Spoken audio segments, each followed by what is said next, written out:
Hello there. So glad to be with you all today. I really wasn't sure where I was going to be headed today, but I think I'm going to talk about women. It is currently Women's History Month, and so there's a lot of stuff going on out there. But it's not just that, because in the midst of all this chaos that's going on in the world, it's also this factor of like women holding it down in the midst of the chaos and how familiar that seems to be. Now, guys, if you're listening in, let's hold on, go with me here for a second. But women, this is really for you and a conversation about centering who you are as a woman, especially Black women, women of color, centering who you are in this world from the perspective of not downplaying not just your strength, but your worth and your abilities. And I say this because I am that woman who has been in those positions and in those um, conversations, those situations where who I am as a person gets brought into question, not even so much as like a direct attack, I would say, but definitely as one where, um, you get the quote, you're intimidating, or that's a little harsh type of conversations. And I'm like, but wait, don't some of these other people get to do that all the time?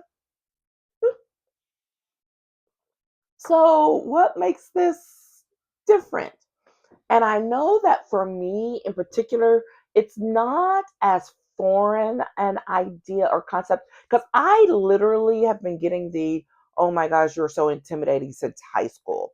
Never mind that in high school, I was one of the most reserved people because there was definitely some element of shy there, but also very introverted in terms of the whole social thing. I wasn't out there being the social butterfly. Now, you come at me with some academics and with some competition, I'm all there. So, yes, I was the person who was running for student council, even though I was like, I don't know where this is coming from, but I care about issues and things. So, there I was running for student council until I, got on student council. Was that junior year, senior year, whatever. I was involved in all the activities because I've always been very ambitious. That's the word. Not just competitive, but very ambitious. That doesn't take away from the fact that socially, I was not the social butterfly. I wasn't trying to go out there. I definitely was not a party girl. I really have never been a party girl. I enjoy a good party, but even when I got to college, I was not the party girl. My friends would talk me into going to a party or two, and I would go, and half the time something crazy would go off, and I'm like, and this is why I don't do this. Seriously. But really, I was always much more about, you know, academics, um, uh, giving back to my community. So I was always very active. And I think sometimes people take activity for extroversion. And I've learned over the years that those two are not, um, uh, you know, they are not, what's the word? Simultaneous is the words coming to me, and I know that's not the right word. But, that they don't necessarily go together all the time. There we go. They're not necessarily a match made in heaven. And down through the years, it's some of that confusion that's also added to this question of, oh, am I doing the right thing? Because, a little type A, a little perfectionism, all the things that come up when other folks are like, oh my gosh, that's so fantastic. You either very fantastic or you're intimidating. I would get I would get both of those, right? And I would get the intimidation factor absolutely from other women sometimes, and some guys. But then guys were normally, they handle it a different way. They kind of take an affront to it, whatever. And so move on down the road when it comes to in my career and growing and still pursuing opportunities, because I I always went after the thing. Even when it didn't seem like I should or that I could, always went after the thing. And I think that's what some folks were intimidated by, which was even in the midst of times when it didn't look like I should have been trying to go after whatever the big thing was, I would go after it. And there came a time in my career where it wasn't so much about me going after it as it was about me choosing, because then people start coming to me to ask me to apply for things or to be considered. Even though at the same time I would be going after something that I would get knocked down for, right? I wouldn't get it based on paper or whatever, for whatever reason. And that has gone on up until this very day. I mean, there are opportunities that have been presented to me. People are like, hey, I think this looks like something that they could really use your help, whatever. And on paper, I look fantastic. Like on paper, it's mine. On paper, it should be mine. That's not being cocky. That's not being grandiose. Like on paper, my skill set, my background, my experience, this it should be mine. And yet it was not. And it took me a while to get past that because it chips at your confidence. It chips away at your self-worth, and it plays mind games with you, right? When you're like, well, what's wrong with me that this thing that I'm clearly qualified for is not I'm not being chosen for, but someone who's either less qualified or does not have a stellar background. And never, you don't always get answers to those questions. And I've come to terms with it over the years to just acknowledge, just to mark it up as another experience that's actually laying the groundwork for something else. So before, when I would approach something from the perspective like, oh, this is the thing, this is the next job, this is the next fantastic experience, this is the next contract, and when it didn't come to fruition, instead of taking it personally, internalizing it, and letting it tear me down, I would just be like, okay, well, that's their loss. I literally had to learn to say, like, that's their loss. And I wonder what this is setting me up for next. And that's what I had to learn to take with me on this journey that's continuous, right?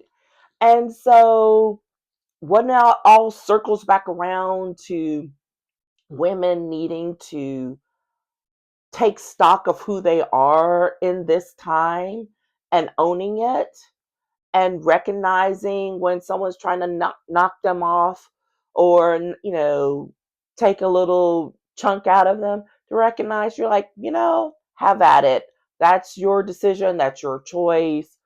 I'm on this path, and it's going to be a good path for me.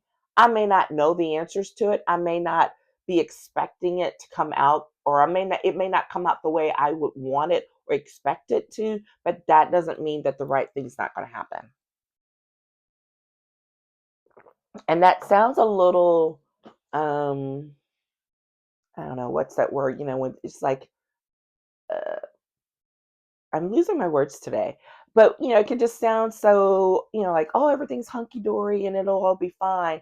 And that's not the way I come across or mean for it to be. It's literally acknowledging that what is truly meant for me and meant to be will be.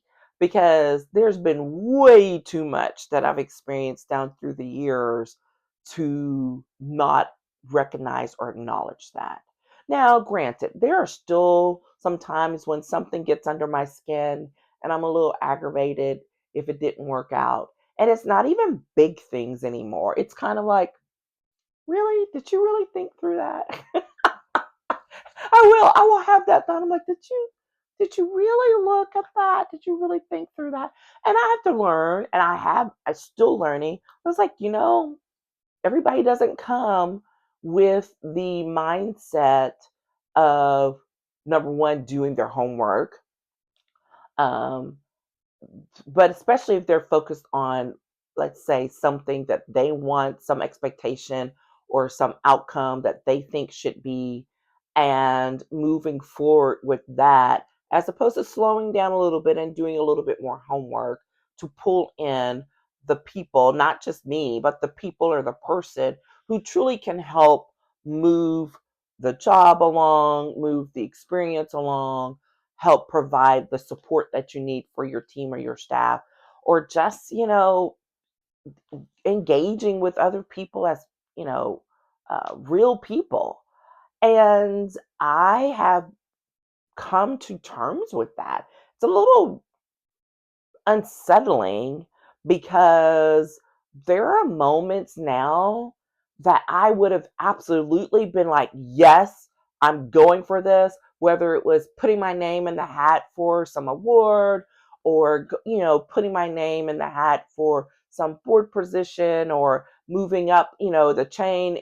I'm like, are you kidding me? I don't have the time to be dealing with that foolishness. That's their decision, and I'll move it right along. And I have done that so many times in recent years that it's helped me to recognize and reestablish for myself what my worth is, when it comes to not just the work that I do, but the time and the energy I spend on anything. That, guess what? While the hustle and bustle mentality is continuing to fall off, it's also letting go of what other people expect or what other people think of, what I do or who I am. And I'm like, oh, is this what it's like to be like really grown up now? Now, granted, it is not always perfect. I still have my moments, and then I kind of like, little pop on myself, like, girl, snap out of it and let's move along. But there's just so much more that I really don't give a rat's tail about anymore. And it's weird because I know former me who would have absolutely cared about it, who would have been like, oh my gosh, what's going on? And I need to, as opposed to now, I'm like, that's your problem. And I'm laughing because it's just refreshing. And seriously, though, what I'm also recognizing with this, um, fresh mindset, the reset that's, I think, is still in the making, is the fact that it's always been true. It's just what I had to come to the realization of, and what other people have to come to realization of. And so when I work with my clients and I can see something for them, so just like someone else could see something clearly for me, I can see it clearly for them. But it's not going to matter how clearly I see it for them until they see it for themselves. And that's, I think, one of the things I want to toss out here is, what is that thing that you don't see for yourself as being possible, as happening, as being able to let go of, and like really sit with that and ask yourself why. And what is that doing, not just for who you are right now, but who for future you? What is that doing for future you? And if it's not a yes, absolutely, I need to be this type of person, to be this kind of way, or continue down this path for future me, then let it go. Because I'm telling you, the freedom that comes from letting go of other people's BS, man, it is just so wonderful a feeling. It really, really is. I have a situation that's going on right now with, one of the, organizations that I work with, and it's just really funny because it's a couple of different ways. And yeah, I let myself get worked up, recently about something and someone and how they were acting. And I also recognize, I'm like, but that person has had their chance, and like they're not getting it again. Like you don't get a second chance to disrespect me, or to not be professional, whatever. Like, no. And so that's part of me stepping up for my worth, which is not being concerned about what someone may think about how I respond or how I show up. That's not my problem. I'm responding to what's showing up to me. And so that may mean sometimes the response is not pretty. And it's okay. It's okay. Because too often we as women try to massage over the disrespect of other people, or the ignorance of other people. I mean, just choose whatever word, choose whatever behavior you want. But we literally have been trained by society to like to massage it, because, oh, well, you're not being very nice. What do you mean I'm not being very nice? Did you just see what that person did? How they spoke to me, how they treated me, but I'm supposed to be nice in return to them. And black women got it really bad. And you don't have to believe me. Go check out the research. So I'm not even going to go defending that. It's my lived experience. It is my lived experience. I have stories upon stories of it for myself and for other people. So, we're not gonna debate that. That's not up for discussion. And women in general as well will put up with some stuff that we really shouldn't have to put up with, because we have done a thing or two in our lives, in our careers, with our families, all the things, and are due some respect for it. And so that's my shout out to you, ladies, which is, um, reach for the respect that you've earned and act like you earned it. Be that person. Doesn't matter what they call you. They want to call you names. Okay, fine. That's their lack of maturity. Um, but that doesn't mean that's who you are. Their choice of words does not define who you are. Stand tall in who you are, what you know you can do, how you can show up, whether it's being strong in one moment or being very vulnerable in the next. Like, we get to be that person, we get to live that way, and to do so unapologetically. Oh, and that's where we end. That's what we get into. It's like to go all in on you unapologetically. That's it. That's it for me. It works for me. So, again, my name is Patricia. I am here to celebrate all things for women in particular, to help to make them better, stronger leaders, effective leaders, to build relationships that are meaningful and purposeful, while also remembering to take care of ourselves in the process and not burn the house down trying to meet somebody else's expectations. And we're talking about all those types of things here, and all of the different situations where those issues may arise. And today, I just want to remind you that you truly are worth celebrating in all the ways, for all the things that you do. I don't care how small it is. Make sure to celebrate yourself in some respect every single day. All right? Have a fantastic day. Talk soon.